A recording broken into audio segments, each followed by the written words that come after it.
but thanks for listening. Yeah. What kind of underpants do I wear, Cinderin? Thank you for joining us for We Say Things episode 115. Suns fan with Cinderin, and Susie is very interested in what type of underpants that I wear. Intro. I can't, sadly, it's downstairs, so I can't show you. Maybe we'll make this a segment later on for another episode. We can put that in, notch that in. We were talking about what kind of boxers or underpants we wear, and I was convinced that you wore tighty whities, and I'm shocked to hear that you don't. It's weird. Yeah. I just don't. I wear boxer briefs. I'm sorry to disappoint, and I have I done say it's that weird. for many years. Both wear boxer briefs and disappoint, of course. I think people, no offense to anybody, the people that do wear tighty whities that are adults, I find that very strange. And that's why I thought that you would have worn them.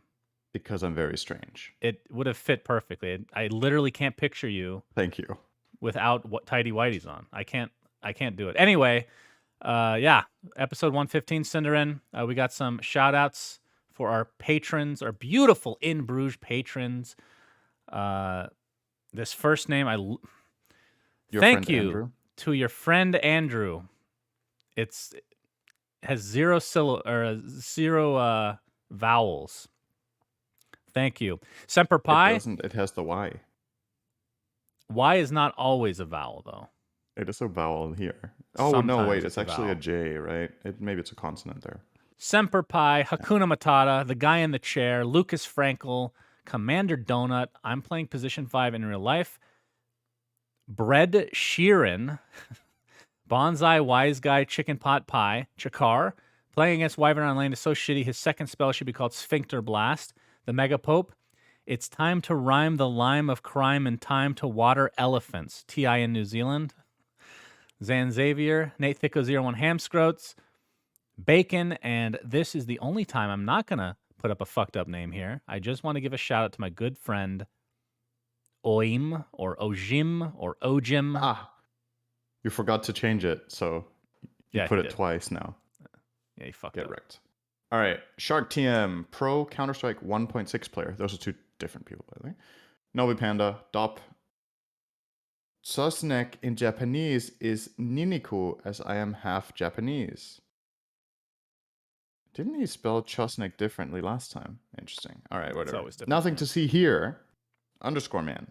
Ben Broomhead started following the NBA because of Suns fan, but started going for the Lakers before finding out Suns fan hated them, lol. And he still hasn't changed, apparently. So, doesn't care that much. Pitch Black, Wooden Aftertaste, Done Talk, Anonymous. OG fan of the Sun Pharaoh and his battles with Moses the Sinner Man. Oh, OG fan of the sun, not OG fan. Okay. Peter, dogs can sniff at the same time as breathing. Niebling. Huh. Perkadirk loves Suns fan center and Sajidine and Slacks. I forgot Susie Maruna. Thank you. Thank you guys for the In Bruges tier support for the podcast. And if you like the podcast and want to support it, you can check out our Patreon page. There's different tiers with different little perks. So yeah, if that's something you want to do and you enjoy what we do, then can you we name one perk? Any support other than In Bruges? Perkadirk. All right, touche. There you go. All right, quickly, NBA segment. The NBA draft happened. It's the first one I haven't watched in years, over a decade at least, more than that, because the Suns they traded away their only pick, so just didn't care. Then the trading deadline, or the trade and free agency period started, so there's a bunch of moves. And I know people have been asking me my opinion on stuff, so I'm just going to give the TLDR.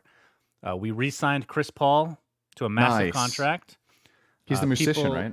Yep, he's the musician. He plays flute. Very instrumental instrument, as it were.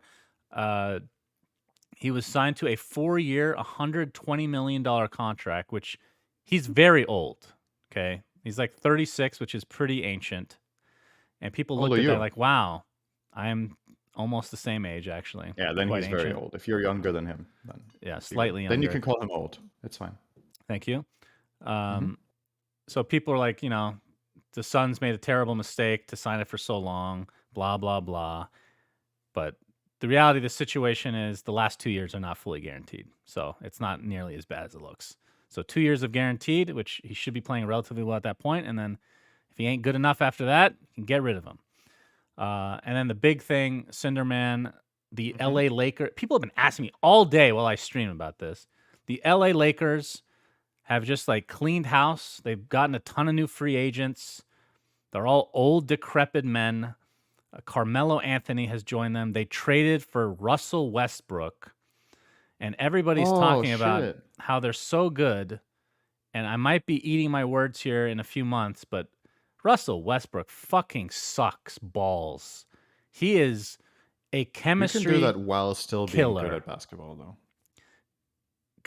Well, his contract and the way that the NBA is played, he's just not good. I'm sorry. So I don't think they got better, honestly. If anything, I think they got a little worse. But he's in the title of a Lil Dicky song, so he's great. Yeah. So we'll see how it meshes. Maybe I'm wrong. I've been wrong before. But Russell Westbrook, I think, is one of the most overrated players of all time. So with that, let us begin this week, Cinderman. Short film contest got extended. Valve posted. This was actually the day of our last podcast, I believe. Yeah. It got postponed till September 12th. And at first I'm like, oh, that's good. But they actually did it after the original deadline. So there was a thread on Reddit where, some of the people that submitted some of their, their SFMs that, by the way, SFMs take a ridiculous amount of time to make. Like, it's like you're picking every single frame. It's really, really hard. So just a couple random, I'm not going to name their names, but it is on Reddit. Just comments like, I worked so hard after my day job in order to finish this in time.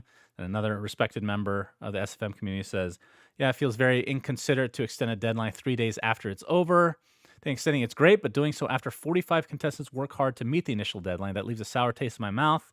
Feels disrespectful of everyone's time and commitment. And obviously that was echoed by a lot of the people that, worked really hard to make it to the deadline. So my guess is that they extended it for one of two reasons, if not both. They didn't say why, I don't think.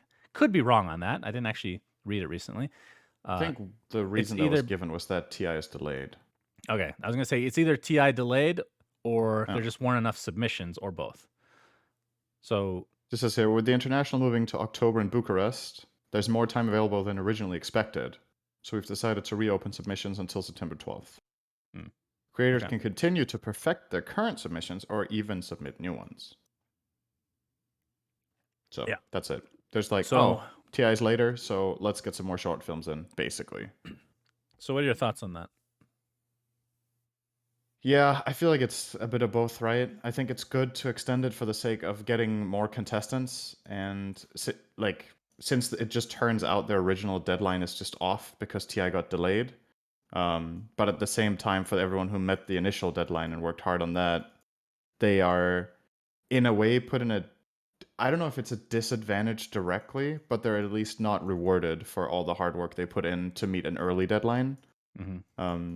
There's like no advantage, so to speak, unless like you want to call it an advantage that they're like ahead or whatever in their video. So I get the frustration for sure. I don't know. I think it's both good and bad at the same time. And if anything, let me check when this announcement was. So they announced the short film extension on July 28th. And they knew TI wasn't happening until October almost a month ago, I think. It's been a while, for sure. Yeah. So if they would have extended the deadline 3 weeks earlier, I think there would have been way less frustration, because then nobody would have been done yet. And they would have, So I think that's the biggest thing here, is that they could have announced it earlier. Yeah, I think they knew it wasn't going to be in Sweden, right? Yeah, I mean, there's not much to say other than this has happened before. It's like this MO that Valve kind of has, or this reputation where they kind of procrastinate everything because of their work structure, which, again, like we've speculated what the work structure, like the pros and cons that come from it. And we could be horribly wrong because it's just speculation at the end of the day, but it does feel that this fits with the theme, that they probably just forgot about it. Like, oh, the deadline. Oh, we probably should have just extended it. All right, we might as well do it now anyway. It's better than nothing. So, yeah, I feel like something should be done for the people that submitted on time, that But I don't know what you could do, honestly.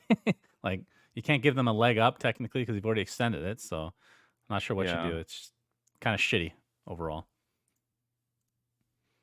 But that is the first story of the day. And the second one, Undying. Team Undying, who, as you guys know, along with Quincy Crew, are going to be the only two orgless uh, teams at TI, both from NA, non-coincidentally, by the way. At first they were against this idea, but I don't know what changed their mind. Moomianer posted a really long, not really long, but a kind of a twit longer talking about the history of the team, and then they started a GoFundMe for their boot camp to TI. Essentially, just talks about. It looks like they're looking for about 20K, and they've made about 7,700, so a little over a third to the goal. So, what are your thoughts on this? The fact that a team has to do this to get a boot camp for the biggest tournament in the history of gaming, it's kind of sad, right? Yeah. There's how to say. It's a bit hard to say, right? Because there's some things that aren't being told. I kind of refuse to believe that they haven't got any offers whatsoever about TI. True. But they might have been too org heavy or too lopsided, so they turned them down, right? I would at least be surprised if nobody wants to sponsor a team that going into TI, right? Honestly, no matter which team it is, you would expect some org or some endemic or non-endemic sponsor to have interest in having their name on the team. So I would imagine they've had offers that were just too bad or too unfair, and in their eyes, so they've turned them down. But they still need to run a boot camp, so they're doing this. Like we talked about last episode, depending on how your expected placement is, you can. I think the minimum amount you can win by even going to TI is about 100 grand. So split that among 5 players, that's 20 per. And if you place any higher than that, it's 100K per player and up. If the prize structure is the same as last year, so yeah, I mean, funding the bootcamp, you could make the argument that they could just do that preemptively and then obviously refund it when they get their prize winnings from TI. That is a possibility. But at the same time, could also make the argument that, all right, these guys qualified to TI, they deserve their prize winnings, and in order to have a good chance of competing, they need some sort of support. I think so the way I understand it from Moon Meander is that a lot of people reached out to him and told him, hey, do this, we want to support your team. So I think he did this because of overwhelmingly positive encouragement, not because he's like, oh, we have to do this. From what I read, I think what they were going to do if nothing happened was to just fund it out of own pocket, and then it was just going to be like a little bit of a bookkeeping nightmare with having everyone pay the correct amounts to each other. And then because of the way TI prize winnings get paid out to the individuals of the team, then yeah, they would kind of be signing verbal contracts with each other or something, I guess. And he would just, float it from the start or whatever, float the costs, and then they would pay back to him. Because I'm not sure if the other players in the team just can put this amount of money on the table if they want to split it 5 ways until they've won it. So he might have to do it to begin with. He obviously has good prize winnings from previous majors and stuff.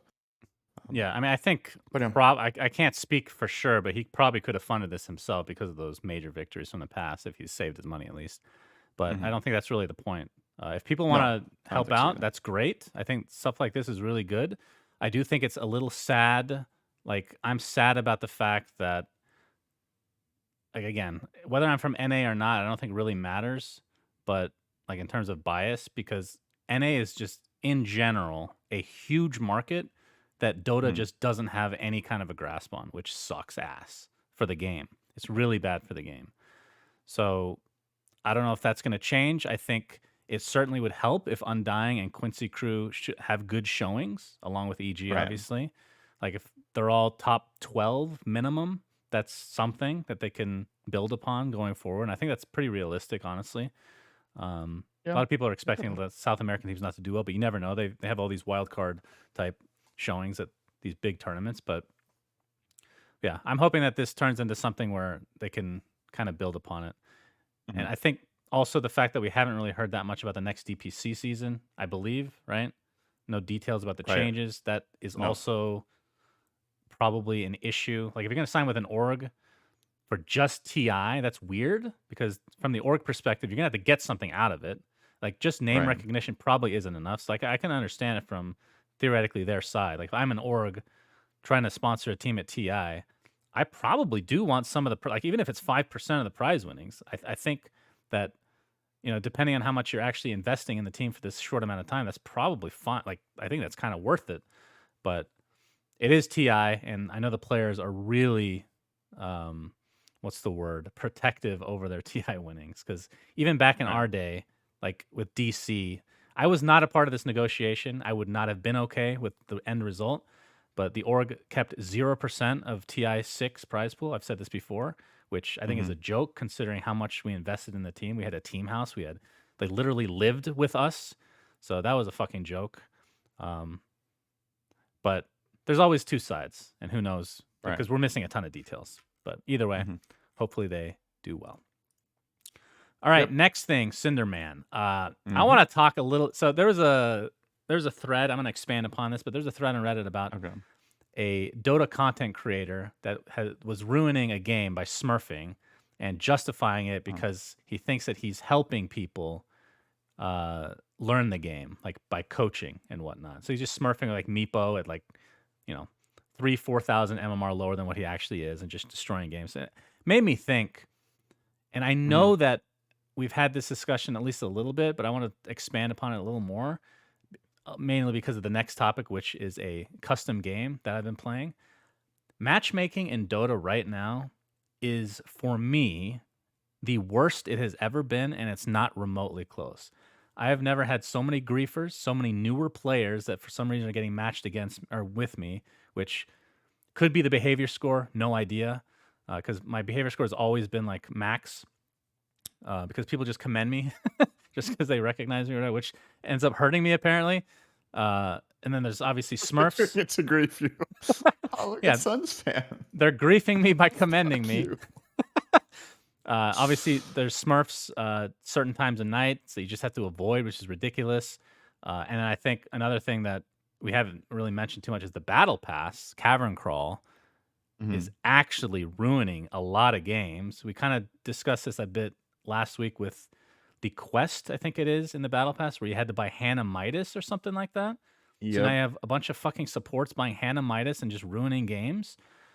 Cavern Crawl, like, I like the idea of the Cavern Crawl in general, but people are playing heroes that they obviously cannot play in ranked, and that in a way is kind of ruining. You could argue either way, I guess. But matchmaking is fucking terrible right now. I don't know if you're having any issues, because I know the top of the top is kind of in their own bubble, but what are your thoughts on that as a whole? I would say, just anecdotally from the last week, I would say the games are worse than usual, but I don't know if it has anything to do with this in the higher brackets. I don't know if it's some sort of knobs they've turned with the way the algorithm matches up games, but I think like the game quality right now is bad. And I honestly think part of it, the best explanation I could come up with, apart from if the algorithm has changed, is honestly just patch depression. Like, people are just tired of the patch, so they get angry easier. They're like, oh, I've seen this fucking game before. Oh, this is the 17th time I play against First Pick Brood today, and he's owning again, or, oh, they have, it's easier when patches get towards this like staler phase for people to get frustrated with just the game itself on a meta level. It's true. I don't know if that's as much a case in lower brackets, but I could definitely imagine it is, because there's like every bracket has its own meta, and eventually, when you're this far into a patch without changes and without innovation on the player's part, there really isn't much happening in these top games. Like, I'm not like, oh wow, that was a really smart counterpick to this meta hero. I'm just not seeing that happen anymore. Solutions aren't really coming out. It's just some heroes that are just busted, like TA, Brood, Terrorblade. In so many games, these heroes get picked, and it just works and it just wins too much. So that's my best explanation about the whole new player stuff or griefers, etc. Haven't really run into too much of that problem. I guess a little bit on the griefing end, yeah. But again, I think it's mainly because people are just pissed in general, not because they like. Yeah, I don't know. I don't want to speculate too much about the smurfing thing, though. I have a pretty firm opinion about this. If you're justifying smurfing in a low rank game, and your logic is I am teaching people based on smurfing in these lower games. I think there's just better ways of doing it than going into a ranked game and playing a pub stomp hero just so you can show, hey, this is what you can do in your bracket, because like the people that you're trying to teach can't play like you anyway. So they can watch you stomp some guys and be like, wow, this looks really easy. Okay, this is what I'm going to do. But they can't fucking do it because they're not 8K like you. So Right. I think a better way of teaching is, first of all, I think if you want to do some proof of concept like this, play on ranked with your friends and show what you're going to do, or play ranked on your main. And then the reflection of what you're doing in that high ranked game shows the concepts of what you're doing and their downfalls, because you're going to lose sometimes. And that's a part of the game. I don't think it's bad coaching or bad showcasing to play a loss. Like, that's what everyone does half the time. So, yeah, I don't know. I don't understand this logic that, hey, I'm going to showcase this by playing against way worse players, and I can justify it by teaching. Just play against even players or play on ranked. Like, because it's less, I don't know. It's less entertaining to watch something if they're losing. That's just the fact of nature. Obviously, well, then cut that part out where you lose and record the win and then post that one. Right. Yeah. If you're teaching and it has to be wins for whatever reason, then you don't have to ruin games to be teaching. You can do it in solo ranked, or you can do it in unranked, with or without a group of friends. I still think going unranked alone as a smurf, no, you can't do that, right? Because you have your matchmaking rating in unranked, so that doesn't work unless you're playing on another account. But go unranked on your main. A lot of people do. I don't know. I mean, the main issue that, again, everything we talked about, I'm sure there's some level of truth to it, and who knows like how big of an impact all those things have had with like the smurfing, battle pass garbage, the patch fatigue, behavior score potentially. I think like when it comes to smurfing or just any type of toxic bad behavior, the trickle down effect from pros is the biggest thing that I have an issue with. Like, I'm not to call him out. It's the first person that popped in my head because, again, I've said it so many times. I think Envy is an amazing person for the scene itself. But when people like him or whoever, it doesn't matter. They're streaming, whether they're not, or it doesn't matter. When they're feeding down mid, when they do shit like that, you're not just ruining one game. You're ruining potentially hundreds or like you're starting trends that are trickling down to people that look up to you. Like, whether you like it or not, you're a role model. Charles Barkley said it best where he said he's not a role model, but he actually fucking, of course he is. You can't help but be a role model to a lot of these impressionable kids. And that's why it was like when we talked about NFTs and gambling and all this stuff, it obviously we weren't super into the idea in general because we're weird and boomers. But if somebody like OG, if somebody looks up to them like, oh, this must be legit. Like, they don't really do any research to find out whether it is or isn't. They just trust them. That's how it works. There's people that inherently trust you, even if you're wrong, and same with me. You just have to be careful how you're representing yourself. And I know a lot of these players do not give a shit. That's the issue. But I don't know how to fix that. They're just being piles, honestly. Okay. I think, so about this whole breaking items or running down mid and stuff, I can't like put a timestamp on it, and maybe this is rose-tinted goggles, but would you agree that, like, I don't know, let's say 8 years ago or whatever, this didn't happen like ever, basically.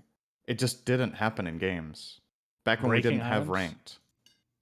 Back when we didn't have ranked, people wouldn't like start randomly feeding or destroy their items to get out of the game. They just played the game to the end. Is that true or not? Do you remember people destroying their stuff when you started playing this game? Or for the first few years? Dota 2 or Dota 1? Dota 2. Like, maybe, like I said, maybe it's rose-tinted goggles for me, but I don't remember these early games in my memory of playing around TI1, TI2, even TI3, that people were breaking their items and running down mid. Right. I mean, so I'm leaning toward, this is a trend that started with ranked and with influential people starting to do it and other people copying it, and then it spreads like a virus, right? Yeah. I don't remember it. There's at least some truth to that. I mean, it could have been technically like maybe a couple people did. It wasn't a trend though. That definitely was not like a thing that happened consistently. Where now you hear about somebody breaking their items, you're like, oh, okay. Yeah, I've heard this a million times. Yeah, Cinder just loves breaking those freaking items. Real rageaholic. I don't know, man. It's anyway. I hope that the matchmaking gets fixed in some capacity. I don't know what's wrong with it. Usually, I say it's a very small sample size, which I guess in essence, maybe I'm the most unlucky person ever. I feel like other people feel the same as me. Maybe not about every single point, but that matchmaking is like at an all-time worst right now. So it could be a lot of his cavern crawl. I don't know. I really don't know. It's been pretty brutal. But on the bright side, because I can't stand playing Dota the last couple weeks, I have been playing a custom game called Atomic War, Cinderin, which I know you have not played it, I believe. I've heard a lot about this, or a little about this. Everybody is playing it. I don't know when it came out. I think it's at very least like 3-4 months old, but it's starting to ramp up in popularity. A lot of the big streamers are playing it on a daily basis. And I figured I'd give it a try. And, you know, I played Auto Chess, I played Underlords, I played Artifact, even though it's not related. I just want to mention that I played Artifact at one point. Okay. And I have to say, I am very impressed with this game. I can't remember I mean, I don't know how long this is going to last, but I have been literally no-lifing it for the past week. Just, damn.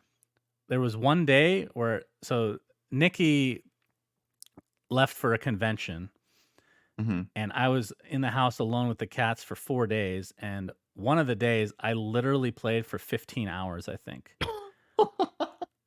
I genuinely cannot remember the last time, like, if that happened, it had to be like back in my Counter-Strike days. Damn. Like, I know life, like a normal guy, when their girlfriend leaves, will go out and party with their friends or something. I played a video game for an extraordinary amount of time, and I hurt my back as a result. I woke up the next day, I could barely move. I had to get a massage. Anyway, that's beside the point, Cinderin. So, Atomic, how much do you know about this game? Because I highly recommend it for people. I know a little bit because I've seen a tiny bit, I think. But correct me if I'm wrong. It's basically like how to say? It's auto chess, but with a lot more depth, right? Kind of. Okay. In some ways, there's less depth, actually. And in some ways, there's a lot more. So my best comparison would be auto chess and ability draft with a side of Underlords. So essentially the goal is, like, it looks like auto chess. So when you first look at it, it just looks exactly the same. There's no economy system, really. And by that, I mean, well, I shouldn't say there's no economy. There's no interest system at all. You are incentivized to use all your gold every round because you lose it. So from that perspective, like the ceiling on, like, you know, keeping track of interest and all that stuff, it's pretty much, it's not set in stone what you do necessarily, but it's a lot easier to comprehend. And you can only get 5 units, and there technically are classes, I guess you can call, like, the assassin type, that they'll go from the back of the board into the front, you know, they'll jump or whatever, but like there's no combinations that create an extra buff for your team. So like 3 assassins won't give you crit or anything. It's not, so that aspect is completely gone from the auto chess type as well. But every round you can spend gold on stuff, on units, and if you upgrade your unit, it just gives it 4 extra levels. So you don't have to get like 3 of a kind or anything like that to combine. And you buy items, and you can potentially buy spells. That is where the really high ceiling comes in. The spell usage, obviously, for those that auto chess is automated, so you're not actually using the spells, but you can order them by priority. So if you have Tidehunter in front, you can put Ravage first, so he tries to get off the Ravage right away. So it's like a priority system with the skills. And then you can buy certain skills that are randomized that show up based on the pool of heroes that are in that specific game. And you can buy them and replace a skill for one of your heroes. So for example, and this is where knowing Aghanim Scepters and Shards is really good for people that play ability draft, which I haven't played that much. But like, if you're good at ability draft, this is the part of the game that you'll be really good at. So for example, let's say I have a Silencer who has Glaives of Wisdom, Global Silence, and then the other 2 skills, Arcane Curse and Last Word, are actually really bad in the mode. Which is good, though, because you can build this guy as a carry, if you just get rid of those two, and let's say you put in Blood Rage, and let's just say Metamorphosis, okay? So you can turn on Meta, Blood Rage, let's say you get Shard, that's a double whammy. The Shard for Bloodseeker, for the Blood Rage, turns it pure damage, essentially. Right. And it also upgrades your glaives to bounce. So it's like when you get the double whammy like that, it's super strong, right? So in terms of like that's probably the hardest part of the game is buying the correct skills that would help your lineup out. But at the same time, if you're new, you don't have to do that necessarily. You can just like go all in and just putting items on a regular hero and then slowly ramp up, and you'll over time you'll learn what works and what doesn't. So compared to auto chess and underlords, this rewards Dota knowledge way more. Yes, 100%. 100%. You kind of need to know interactions because you don't have time during the game to figure things out. You just need to know it. So, for example, because sometimes you're like this, my brain, I know the mechanics really well, especially with like interactions and stuff. But sometimes your brain breaks because you only have a lot of time to put stuff in. And I got rid of, like, I bought Rage, which is a really good skill to have on these carries, and I put it for Lucent Beam. And I'm like, oh fuck, Eclipse doesn't do anything. So obviously you have to remember like these little things that are connected. And another aspect of the game which is cool is the quote unquote underlord system. They call them lords. So essentially there's a pool of lords which they're really actually hard to unlock. Like it takes a lot of grinding to unlock them. But they're all heroes of actual Dota, so it's not like Underlords where it's like these random characters you don't know anything about. They're actual, like, there's Spirit Breaker, there's Rubik, whoever, and they all have either a passive or an active ability, and generally you don't have to do anything. Like, it's not like they're a unit that's helping you. It's like a buff that they provide in some aspect. So, like, Spirit Breaker, like the summoner unit you have, basically. Summoner unit? What do you mean? Yeah, when you play these, like, auto chess, for example, the unit that builds the other units on the board, is that what your Spirit Breaker or Rubik is? It's just like a placeholder almost. It's not on the board, it's not fighting, but it's just there making your team stronger. It's there making them stronger in some capacity, and there's a lot of different ones. Like Spirit Breaker can make something charge to another unit. Like you just select a unit beforehand and it just charges, and if it kills it, it charges somebody else. It's really strong. Or a passive one, Rubik, every 5 or every 6 rounds, you get an Aghanim Scepter, which is like a really high tier item. So the upgrading of the shop is something I didn't mention. When you upgrade your shop, which costs gold, obviously. Everything costs 3 gold, by the way. So you open up the shop, every unit is 3 gold, every item is 3 gold, and every spell is 3 gold. But if you upgrade the shop, your items become higher tier. There's a better chance to get a higher tier item. But the skills and the heroes stay the same. Shannon. Yes. Why does if everything costs 3 gold, why doesn't everything just cost 1 gold? Because reroll is 1 gold. Oh, so something doesn't cost 3 gold. Okay. Almost everything costs 3 gold. Thank you. But yeah, I have been having. By the way, they have a okay. This is something I have never done for a custom game. Is buy stuff. I have bought stuff. They have a plus thing. It like lets you just gives you extra stuff that you can do. Like you can look at the hero pool and notate which heroes that you want. So when they come up, they're glowy, so you remember. And then there's a full-fledged battle pass, which, not gonna lie, it feels pretty good to grind. Like every couple games, you're getting something, and I'm pretty impressed. I'm really impressed. That reminds me of the current battle pass that we have in Dota. It also feels like every couple of games I get another gray bar on my grind list. Yeah, I was gonna say the next gray bar. After playing on this battle pass, the actual the actual seasonal battle pass, whatever the hell it's called, this one is so much more rewarding, and it's a custom game. So it's just really impressive. I've been grinding the shit out of it, and I highly recommend you try it out, Cinderin. I need to try this game, yeah, for sure. Yeah, it sounds fun. Especially the part that, like, I wasn't aware that Dota knowledge and the way of thinking about how you build your hero in that way works like that. I didn't know that that it plays into it that much, but I think I will enjoy that part of it, of theory crafting Dota, basically, while I play custom game. Right, and there's definitely some RNG So I know that you're not a huge fan of RNG in general, but with these type of games, you're going to get RNG. Of course. That's how it And is. like the lords are not perfectly balanced at all. Like there's some that are hard to unlock that are just better than the rest. Mm-hmm. And a couple of the free ones are really good too. But I would say there is a element of pay to win. It's not egregious though. I think if you're a custom Mm-hmm. game, I learned this through POG, you have to have a little bit of pay to slightly win, if that makes sense. It doesn't need to be like, I feel like there's a threshold where it becomes too much, but this game I Mm-hmm. don't think goes over that personally. It feels fine for the most part, but the hardest thing to unlock is other lords. So Right. yeah. So that is Atomic War. Highly recommend it for people that like that type of a game, whether it be ability draft or auto chess. Okay. Mhm. Next things next, Cinderin. Okay. On to non-Dota 2 stuff. Activision. I'm going to read this comment from this thread that got a billion upvotes, 25,000 upvotes on Reddit. In regards to Activision, gamers who follow gaming news might have heard about this already because of the patents, but Activision does indeed have a fully functional matchmaking algorithm for Call of Duty, which matches players against each other based on a combination skill, purchase microtransactions, and preferred weapons used in game. What I mean with that is, for example, if a skilled player purchases a $20 skin for a sniper rifle, the matchmaking system will match them against a lesser skilled player who also likes to use that particular sniper rifle but isn't good with it.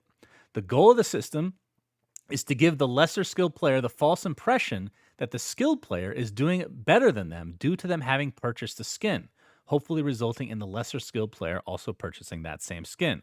I know for a fact that this system has been tested in the final release of a game and that it indeed resulted in a significant increase of microtransaction sales during the test. I don't know if the system is currently active as I'm no longer at the company. So, before we go on, I just want to do one more thing. So that's just a comment on Reddit. I don't know if it was verified or whatnot, but I'm just going to say this. This explains your Dota experience right there. You have all the cosmetics. You have all the shit, dude. The matchmaking is putting you against new and with newer players, so they buy your skins. All right. Well, so I don't know if this guy's verified. He might be. But I just want to, again, I know somebody that has done testing for Activision. Will not name names. Let's just call it an anonymous source who basically verified this. I'm just going to read a small quote from them as well. When they allowed software to monitor lobbies live, which show you everyone's skill and likelihood or which squad would win. We looked at the players we played with and their ELO, then compared it after we got the battle pass. The ELO average of the games we played was lower after buying. And even now they're working hard blocking people from accessing / scraping player data because people were using it to look up to see if the person they died from is a hacker, even though the KDR made it obvious. So what the fuck?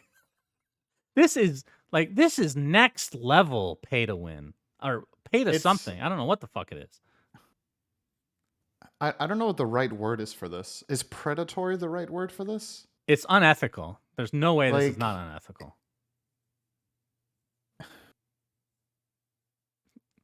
Tell me. Fuck people, Speak man. your mind. Like, seriously. Like, first of all, why I mean, I'm not going to say why implement this. It's obvious. It maximizes profit, right? And that's what gaming companies are looking for, is to get the biggest bottom line for, or at least I'm not going to say the same for every gaming company because that's not true. But especially certain companies that there's a lot of stakeholders in, they're kind of under a lot of pressure to deliver a good bottom line, I think. So they will maybe, cross the line here or there to get bigger sales, not by directly, hopefully, flat out misleading consumers or just kind of scamming them, but with stuff like this. I hope this isn't like just a sign of a major trend that we don't know about, but that this is kind of a one-off or something relatively unique. But I mean, obviously it's shitty. I don't think we really need to talk about why this is shitty. Imagine if it actually said it in the game that it worked like this. Imagine if you communicated this to the player base, how fucking outraged they would be. So obviously they're keeping it secret because they know that this won't be popular. People won't like this, but they just have the data that suggests that it pays off. So what happens if you don't buy and a then skin? Secondly, so that's the first thing. The first thing is, fuck that this system is even in place. But secondly, why do people think a skin makes them better? Like, placebo. I don't know. I can't wrap my head around it. You All right, know, it's strictly cosmetic. let It me give does you an not example. change the way your weapon works. It Cinderin. is just for show. All right, you're being Why okay. do people think it makes them better Cinderin, at the game? you're being what's the word? A little A ignorant, robot, actually. yes, I know, but So like, come I'm on, gonna dude. give you my thoughts on Valorant Okay. real quick because this actually has come up before. There are different skins in the game, obviously for weapons, and some of them Mhm. change sound effects, right? Right. And there is like this meme about this one skin. It's the Prime, I think it's called the Prime skin, where it changes to almost like laser sounding. People just feel more accurate with it, even though that's obviously not true. It's a placebo, and I actually feel the Right. same way. Like literally feel the same way. And then if you suck ass with it, you change skins and the placebo, even if you know it's a placebo, it still works. It tricks your mind. Right. It's actually a real thing. So So do I'm people not actually shocked by that. specifically buy it for that reason? Yes, of They course. buy it because of the sounds they think they will make them Yes. shoot more precisely. Okay. Yes. Because Yes. like from a Dota perspective, that's the main perspective I have here, right? Is that all the cosmetics in Dota, to my understanding, people buy this shit because they like to show off, because they think Yeah. it's fun, and they enjoy playing with the skin. And that's, that's the market. I have no problem with that. I also buy skins because I think it's fun, and I like the shit I get, and I like to pimp out my heroes and support the game. But I'm never, like, I just can't wrap my head around this mentality of buying it because you think it makes you better at the hero or at the character in the game.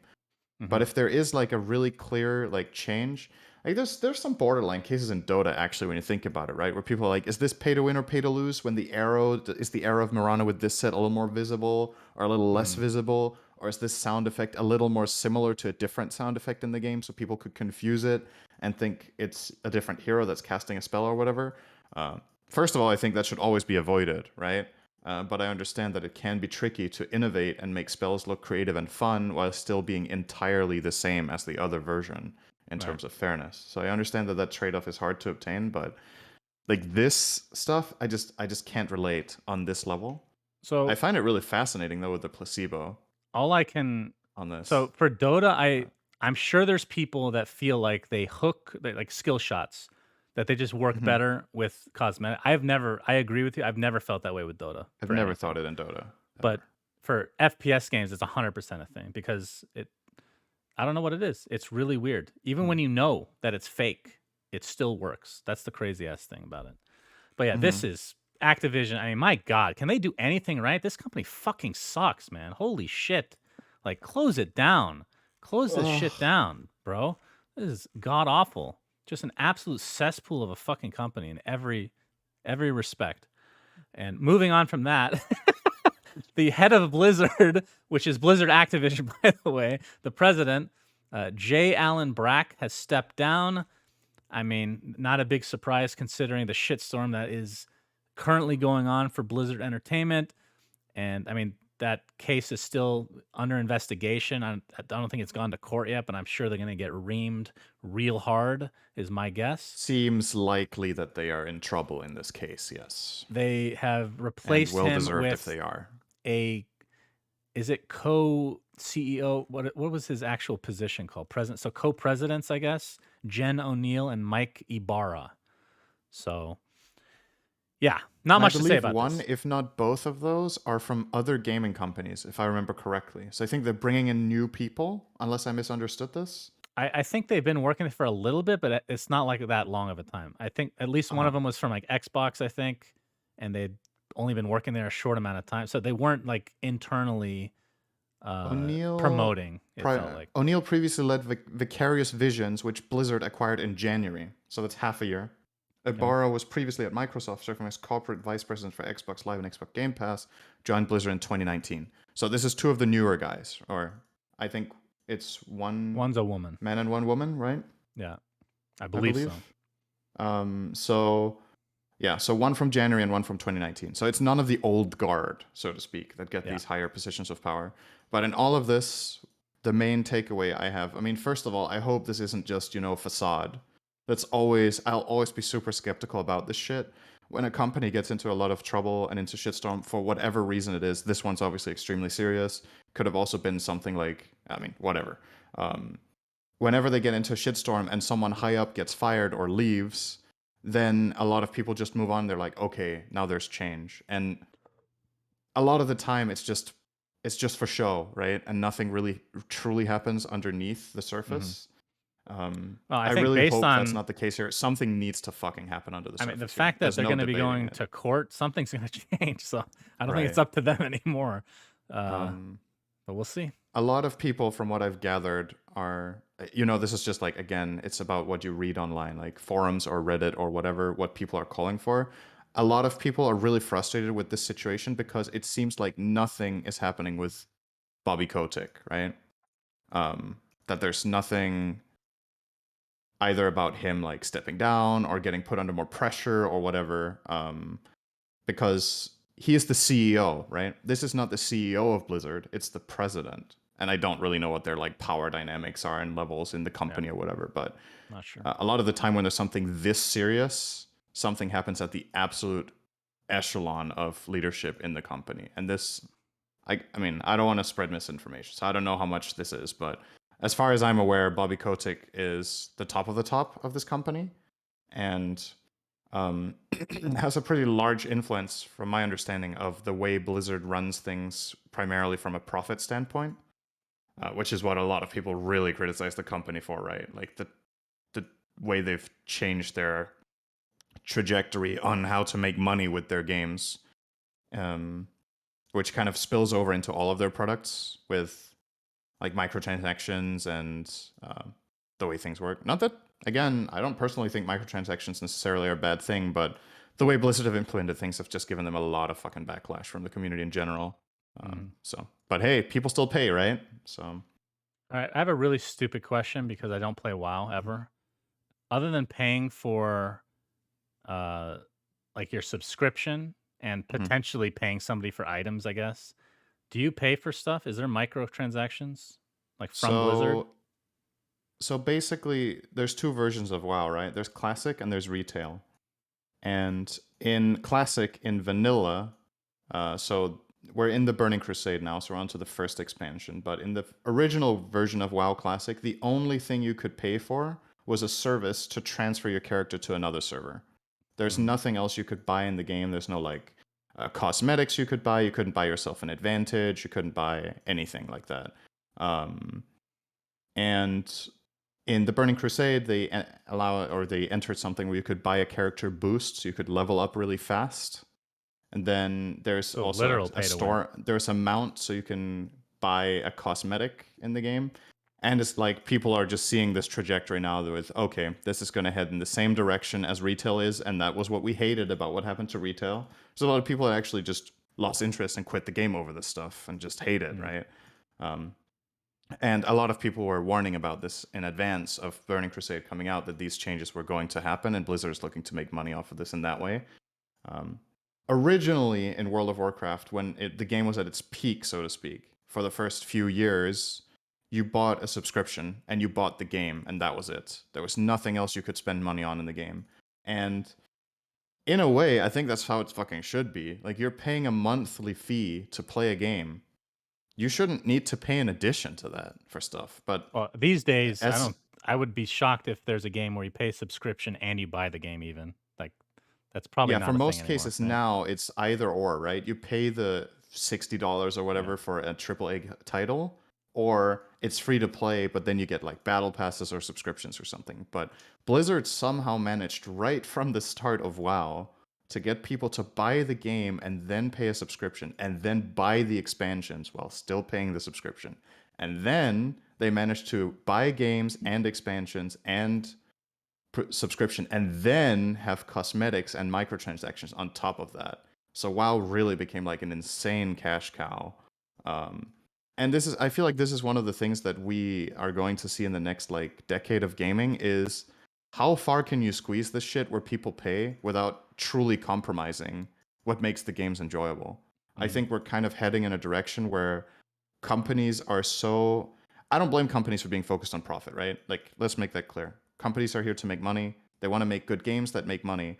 But I think more and more, it's becoming a bit more predatory how the companies make money rather than making money off the fact that they have a really good product that people want to buy because the game owns, you know? And Yep. that's, Agreed. that direction is just fucking unhealthy, right? And it's just becoming more and more. So my question is, when is it gonna like blow up in the company's faces and people just don't want it anymore? Yeah, it's I a hope that snowball happens effect. so that at some point we get back to not necessarily the good old days where you just buy and own a game and that's it, but a healthier medium where it feels more reasonable and where the companies see more value in truly making an incredible gameplay experience rather than milking out whatever dollar they can from making people feel fear of missing out on seasonal events or exclusivity of items or this kind of stuff, and having it be more about the true gameplay. So it's just the snowball effect that will get to a point where it's considered too extreme, and then they'll be companies will be forced to, it feels like we settle it, I haven't really guess. made it there yet, though, right? There's been serious backlash multiple times, but we haven't truly had a game just like, have we had it like a game like blow up or like negatively, where it's okay, they rolled back Artifact? serious stuff. True, I guess Artifact on launch, yeah. That is true. That's actually the Why? best example, I guess. Why The have you economy system done in this? Artifact was super frowned upon. People just left. Yeah. That is true, actually. That's the best example I can think of. I'm sure So there's others. We somehow just don't these play other other games games. have done it a bit more seamlessly, I guess, because it feels like the problem with Artifact was not necessarily that it was first of all, it was expensive to play, right? But it was the fact of how much money it was you needed to spend in order to just play the core game, right? Compared to the perception was that it was expensive. But again, like I talked about this on the documentary. If you guys haven't watched it, you really should. It's fucking great. Not just because I'm in it, but mainly because I'm in it. Where I basically said that the monetization of Artifact, the perception was the worst part about it. Like it gained this reputation of being more expensive, where Valve is like, Valve is not a scummy company generally. Like sometimes they do stuff that's a little borderline maybe, but they're not there to fuck you, basically. And they're like, all right, we need to educate you guys on why this is better because you're paying this much, but look at the comparisons to other games. Like technically Artifact, you're paying less.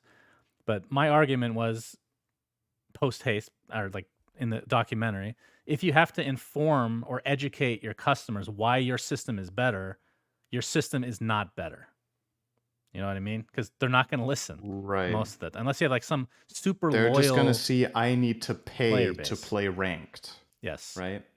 But I think that was the thing that turned off people so much, was that the ticket if system? if they really enjoyed the game and wanted to play a lot of ranked, what it looked like to them was that they needed to just pay to play every time, almost like what do you call that? Like an arcade, right? And if you want to play arcade games, you go to the arcade. But when you buy a PC game, you either expect, okay, I pay for the game, or I pay for a seasonal thing or whatever that I know is finite. But in no other game that I can think of do you need to pay to play ranked. Right? It was weird. And that was what the original system was. So what people see when they see that is, oh, if I really like this game, I'm going to be paying every day to play. And I actually don't want remember that. the exact system. I remember you had to pay with tickets or something to play some mode. Right. I And don't if you were really exactly. good, you could win the tickets back or whatever, right? So it also felt like, okay, so this game is going to be cheaper for the good players and expensive if I'm not very good. Then people are like worried, okay, should I really even buy ranked? And then it was about how you won and found cards and stuff. So like inherently, the system might not have been that bad. But like you said, if you need to explain it and people are skeptical to begin with and worried about it, that system just didn't catch on at all. And the interesting thing here is that we don't like. I never did the major math on this shit and how it would have turned out or whatever, because maybe it would have been okay, and overall the average player wouldn't have had to pay more than for a subscription for another game. So it wasn't really necessarily predatory. It just wasn't a format that the customers want, and Valve totally missed the mark on that. Whereas what I'm comparing it to here is where this is systems that the customers want somewhat that these other companies are running, but they're just squeezing them to the absolute fucking limit. And I want to know what that limit is, where it's too much. Because I don't think Valve were malicious with Artifact. I really don't. They had an idea. They have their own data and their own way they want to run things. And that time, their data just really fucking missed. You can't always only trust the math. You also need to trust the psyche of the player, right? I have been a critic of every company because that's just what I am, including Valve, even though my lifeblood depends on them in some respect. Mm-hmm. But the one thing I would never accuse them of is what did you just call it? How did you just put it? That they were never. Well, sure, they were never. Nothing was malicious. That's the word. Malicious. I don't think they've ever made any decision in a malicious way. Where if you look at fucking Activision, there's no way you can't claim that this is fucking malicious shit. That's terrible. Like, it's never been even remotely close to that. So just want to clear that up. Okay, final topic before we get to a mailbag question. The LCS, so Riot League of Legends, lands a 7-year FTX sponsorship, and it's the first crypto exchange partner for any Riot League. And the reason this is interesting, and I put it down there, is because we talked about it a few weeks ago that TSM got sponsored by FTX, and they weren't allowed by Riot to put that in their name. So for I think it's just League of Legends though. For just League of Legends, they couldn't do that, and then now it's just an actual sponsor of LCS. So kind of hilarious. No idea what the number is, but I'm sure it's fucking gigantic. And I guess they're also involved with the NBA even. FTX has sponsored the naming rights of the Miami Heat's arena.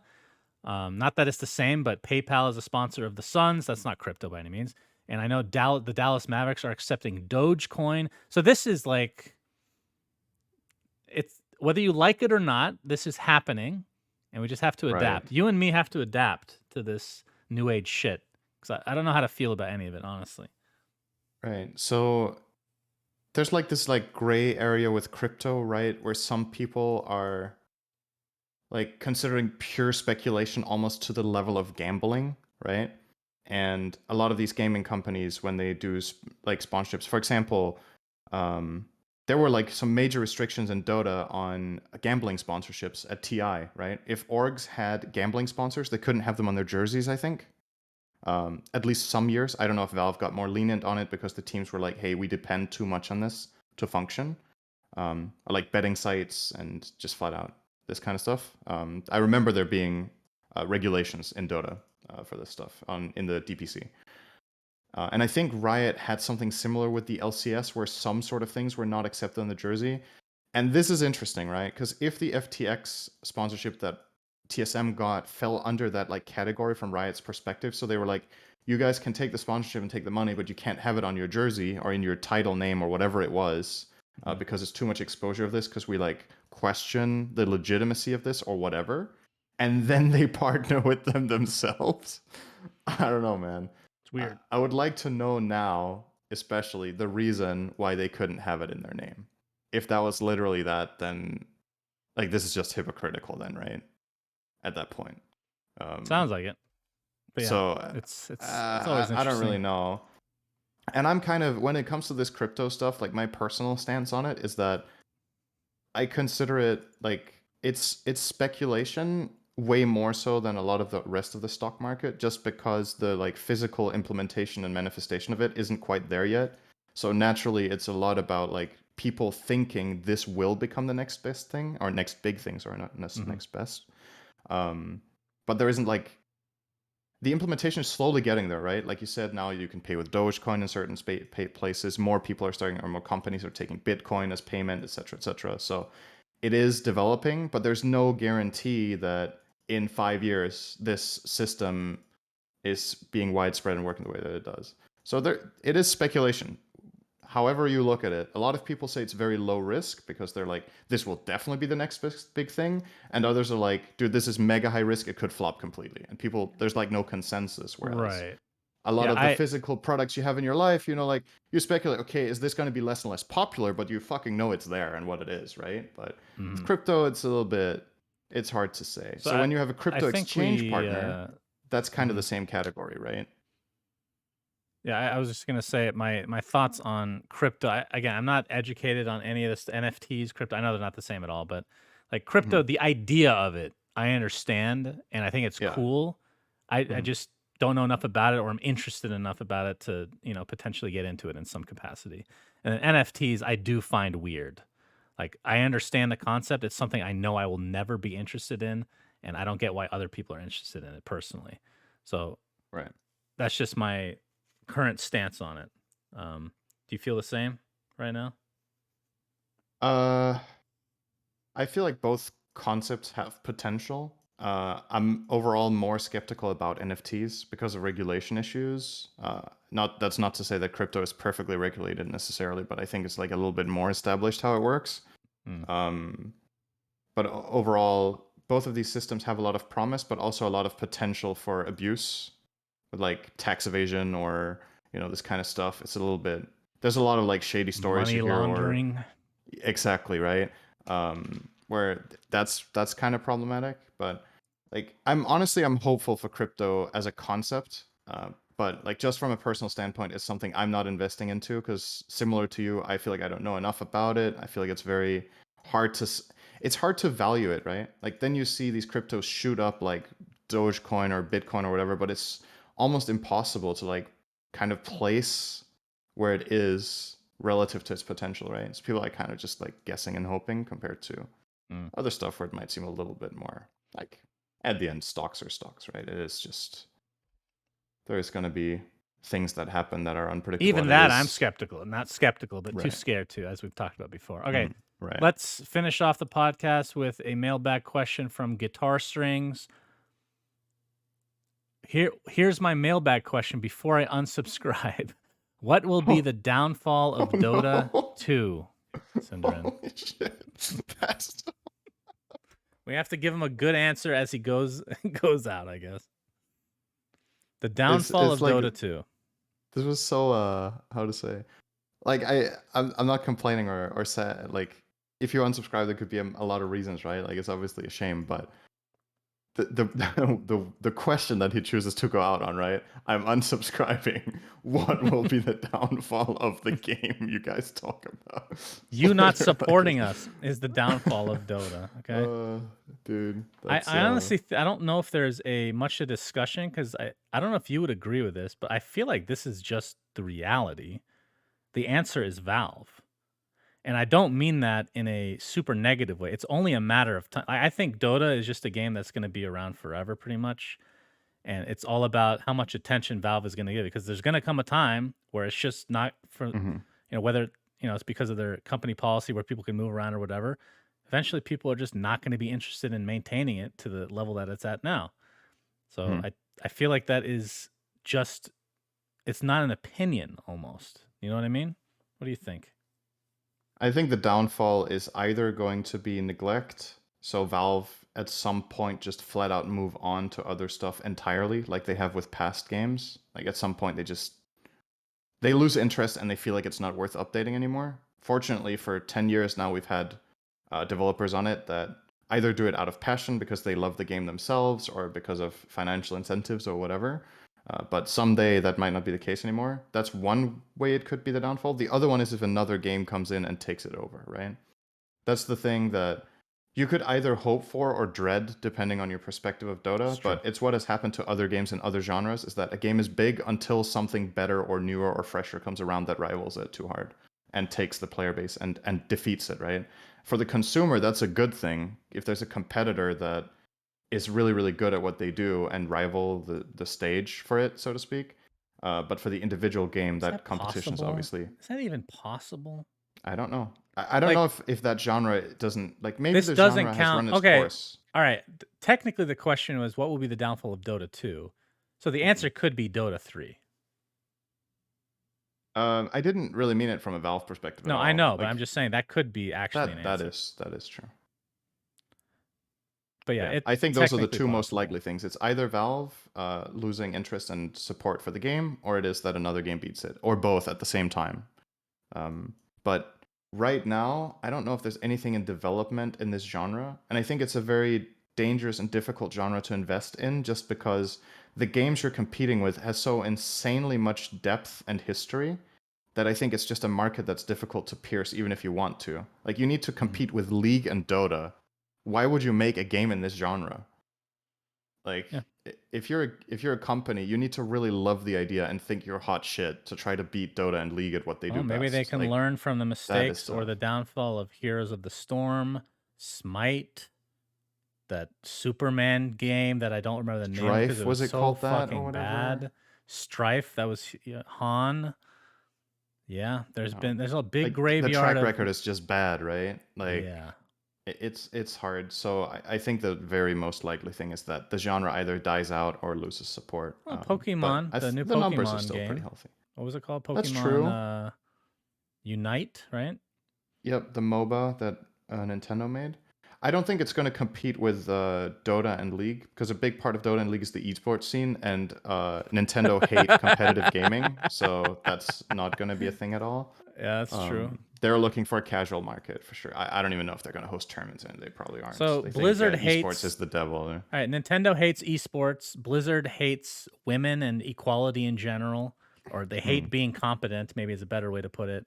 What does Valve hates? And like every company has an extreme. They hate communication, I guess. Yes. Valve hate making promises. They have learned that making promises backfires too often. They've run the data, and when they make promises and don't meet them, the net enjoyment of the consumer is worse than if they make no promises. Activision for Call of Duty, they fuck their customer. Like, if you look at all... The grass is pretty fucking brown on the other side. I don't even feel like the grass is greener in any respect. The grass is just on fire. It's on fucking. I've never heard that saying before. Is that you or is that a thing? What, the grass? No, I just made that up right now. I'm sure somebody has said it, but literally just shit all over. Blizzard has just shit too much that the grass just can't grow. It's too much fertilizer for the grass to take. Okay, that is the end of episode number 115. Thank you, Sunsfin and Cinderin, for the question. Yes, thank you, and thank you for supporting us until now. We appreciate that. Thank you very much. Past tense. All right, Sunsfin and Cinderin, bidding everybody adieu. Have a great, wonderful rest of your week, everybody. Please let there be a patch. Please, God, Gaben. If not, I'll just continue to play Atomic War. Goodbye. Atomic War. Bye. We say things that don't mean anything, but thanks for listening.